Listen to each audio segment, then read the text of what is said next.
जहिया तय तूफान भे रहे ओ दिन हम एक लवनी तारी पी के निशा में रही और 2 साल से तोरा बेटी के लमाई बढ़त कहां बा होई नौकरी पर हमर बेटा हटुरी मारी चावा कहना में चोर के मोच पर 4 लाख बेटी के नौकरी को आता।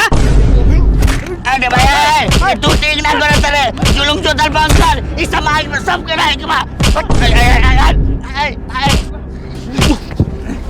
रे बारे भूतनी करा साथ रहा तेरे की ना समाज का लेबा। चुप रह अंग्रेज भाई न तो तोरा धोती में हगा के मारम। हमरा भतीजी के फुटी काहे कहलक आखिर में सब के पतो न लागी। बताओ अंग्रेज चा एगो पढ़ल लिखल प्रतिष्ठित आदमी झगड़ा छोड़ावत तो ओकरा के लाड़ से लोग टकले नहीं के जानत आ कहीं हम खिसिया के नौकरी धले नहीं तब बाहर के खबर के पढ़ के सुनाई गांव के रे कपिल लौआ कोनो लग लौआ थोड़े हमनी का तो बचा के मारत रहनी ह। बाबूजी करिया के संग बिया ना करम गू खाए वाला सुअर से बेसी वही करिया का रबे आराम से तू कौन निमन बारे गोह काटे वाला गोह कटनी रबे तो निमन से मार ला के मुंह आइए दे। अरे छोरा ओकनी के बात लड़का बाटे ऊ का जाने गेल कन्या दुल्हा के हाल। ए समधी साहब लड़का लड़की मंडप में बैठ गेल बा रउआ बताई शादी होखो कि ना होखो कि खाली मार होखो। रउआ मार करम तो हम मार करम लेकिन लड़का हमर सरवा जब मंडप में बैठिए गेल बा तो हम बियाह करम लेकिन गावना हम 9 साल बादे कराएम रउआ मंजूर बा तो बोली आ ना तो हमरा लार पप्पा दी।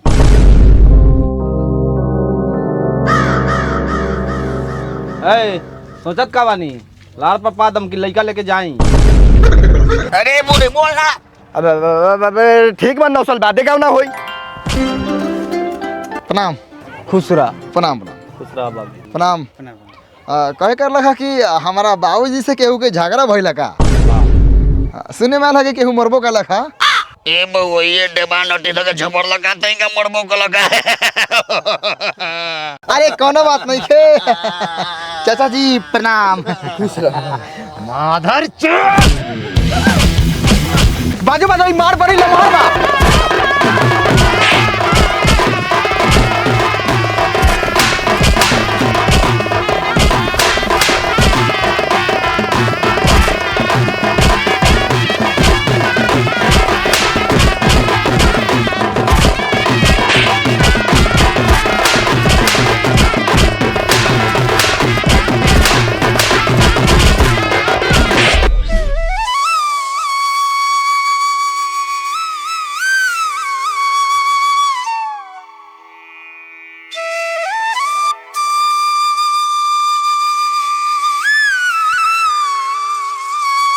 भाई जल्दी बाहर से आ गए मन ना लगत हो का रे।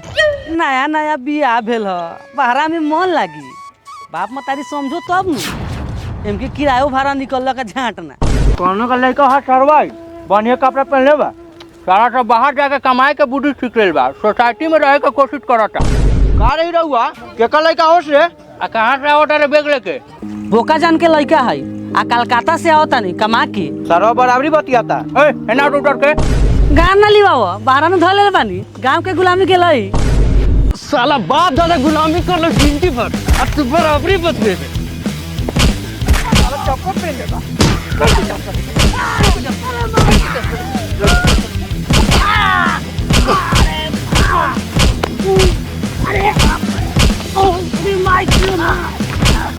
कि कौन पिटाई था रे होई कोनो बढ़िया आदमी चमचा बेलचा रही तो थोड़ी पिटाई। रिपो के जन्मा ये तो तोरे लड़का बाहु रे। अरे इ तो करिया को बा ए टकलवा चौदा रे ए उठा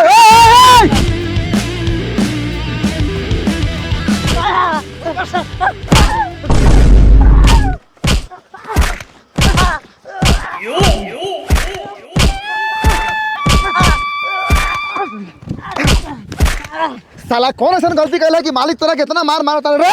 जरूर साला मालिक से जवान लड़ले होई। मालिक माफ कर दिया अब हमरा के पहले माफ करी मालिक एकरा के माफ कर दिया। इस साला के शहर के हवा लागल बा कहीं तो इस साला के माथा कुछ के मुआ दी रह दे कह दिए साला के बिहान से नजर झुका के चली।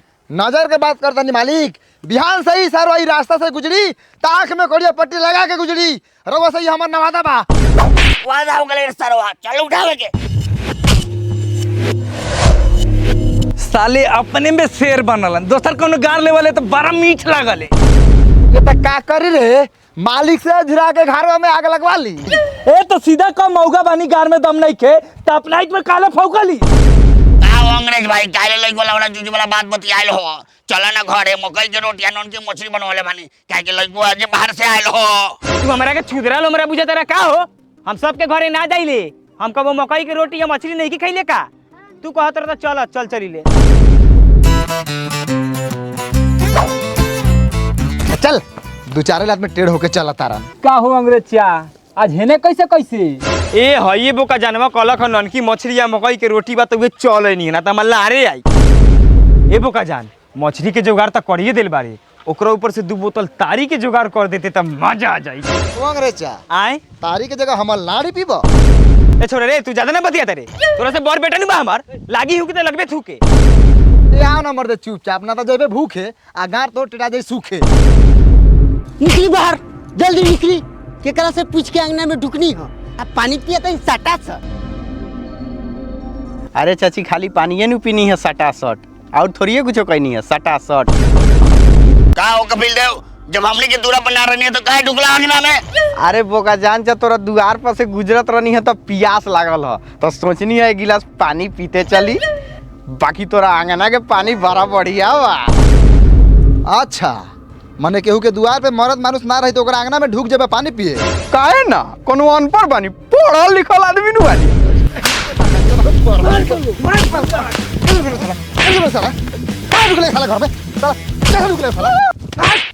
आंगना में कैसे ढुकले रे साला? बगो तू पढ़ल लिखल इंसान के मार के गलती कैले है देखा तनी कौन बहन चोदवा तोरा घर के चिट्ठी पढ़ देता लेकिन तोरा घर के सेंध फोरम जरूर। हाँ चोदवा तू अभी बोलते मार।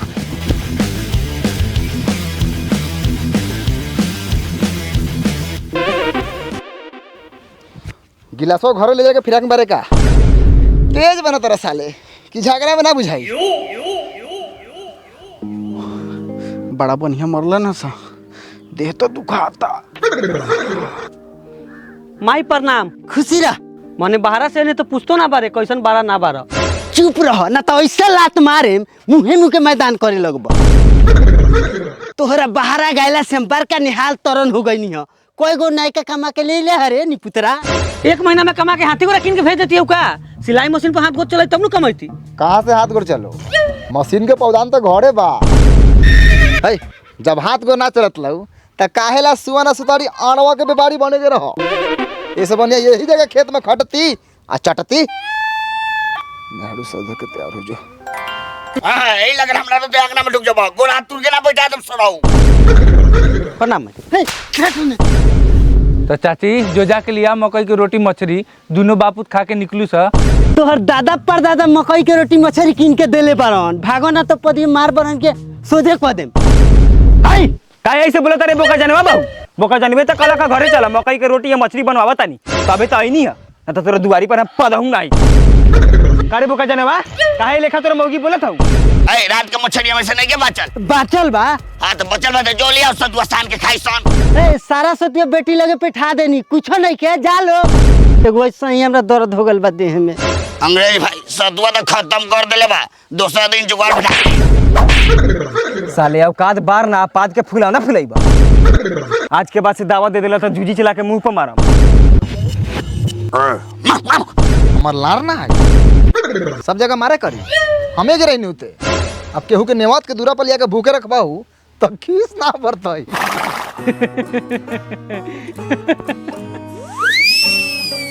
नो नो लइकवा के बिया बढ़िया से होनो गेला हुआ। सरऊ गेला हमरा ओरी से लइकावा के हमरा ठसवा के समाचार पूछता रह बहन चेदऊ। ई तो साला बिना खायला का ढेकर बा सराय अरु वादे मा साले के फाड़ दे।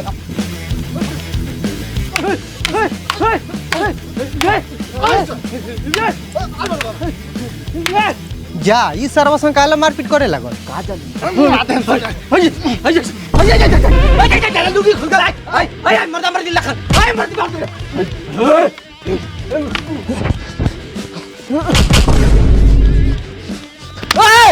कहत नहीं लुंगी खुल गेल बा टोला मोहल्ला में अर्जुन जी के प्रचार हो जाई लोरी कबो सामने को।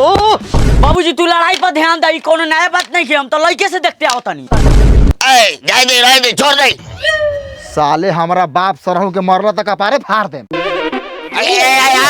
आ बाबा हमारा बाप के मरबा तो सरहू के पारे फाड़ दे। हो चाचा नुनु अब बस कर दुनु, काठी लाठा लाठी कहले बारा, जा ना घरे जा, जीतबा त लार ना।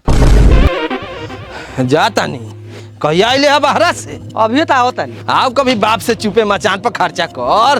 अभी बात हमरा से बर्दाश्त होके वाला नहीं है। हाँ बिल्कुल बर्दाश्त मत करो, मार जाओ सरहू मार जाओ। अब तोहर बात सुन के हमरा बर्दाश्त हो गले बा। अब तू सरवा चुप रह। आइले तू जा यहाँ से। अच्छा चल।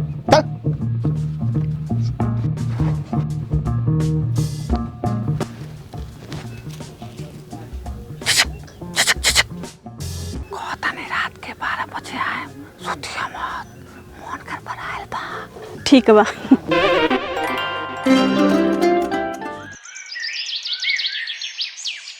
साला घर में कुछ नहीं के तो यो चोर सरवा रात के लोमड़ी आइत रहता, घर में सोना चांदी रहता, क्या होई? का होइत?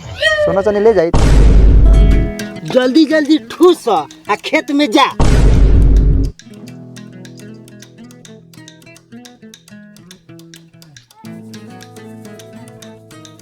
साला जौ के सतुआ पर आम के अचार, हरियर का मरचा आ प्याज के बातें कुछ और बा।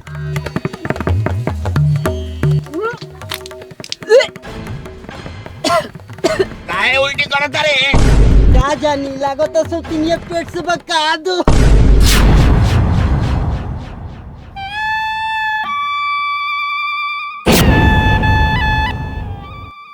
मार सरवा के साला हमरा इज्जत उतार ले। मार साला।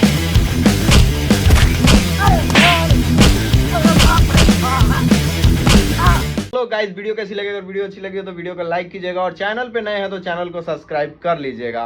तो गाइस जुप्पी लूडो लेके आया है जुप्पी लूडो फेस्टिवल, जो शुरू हो रहा है 15 जून 10 बजे से लेके 19 जून रात के 10 बजे तक।